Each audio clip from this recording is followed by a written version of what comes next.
بسم الله الرحمن الرحيم. يا أيها المدثر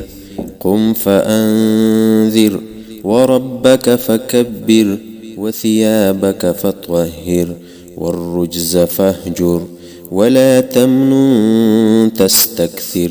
ولربك فاصبر فإذا نقر في الناقور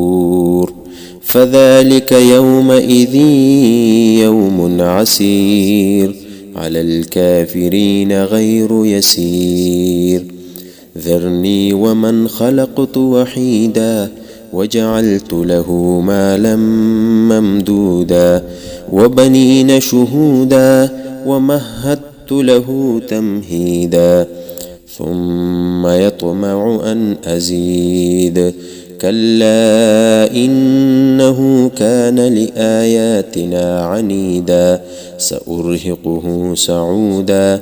إنه فكر وقدر فقتل كيف قدر ثم قتل كيف قدر ثم نظر ثم عبس وبسر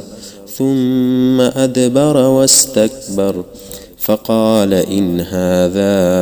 إلا سحر يؤثر إن هذا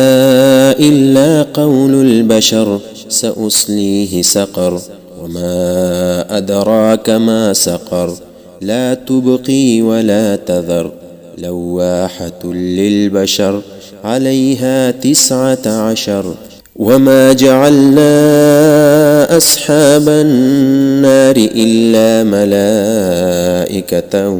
وما جعلنا عدتهم إلا فتنة للذين كفروا ليستيقن الذين أوتوا الكتاب ويزداد الذين آمنوا إيمانا ولا يرتاب الذين أوتوا الكتاب والمؤمنون وليقول الذين في قلوبهم مرض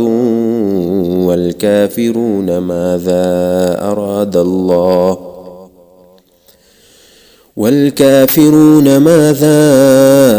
أراد الله بهذا مثلا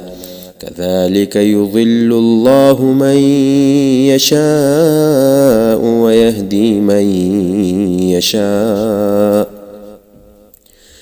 وما يعلم جنود ربك إلا هو وما هي إلا ذكرى للبشر كلا والقمر والليل إذ أدبر والصبح إذا أسفر إنها لإحدى الكبر نذيرا للبشر لمن شاء منكم أن يتقدم أو يتأخر كل نفس بما كسبت رهينة إلا أصحاب اليمين في جنات يتساءلون عن المجرمين ما سلككم في سقر قالوا لم نك من المصلين ولم نك نطعم المسكين وكنا نخوض مع الخائضين وكنا نكذب بيوم الدين حتى أتانا اليقين فما تنفعهم شفاعة الشافعين فما لهم عن التذكرة معرضين كأنهم حمر مستنفرة فرت من قسورة بل يريد كل امرئ منهم أن يؤتى صحفا منشرة كلا بل لا يخافون الآخرة كلا إنه تذكرة فمن شاء ذكره وما يذكرون إلا أن يشاء الله هو أهل التقوى وأهل المغفرة.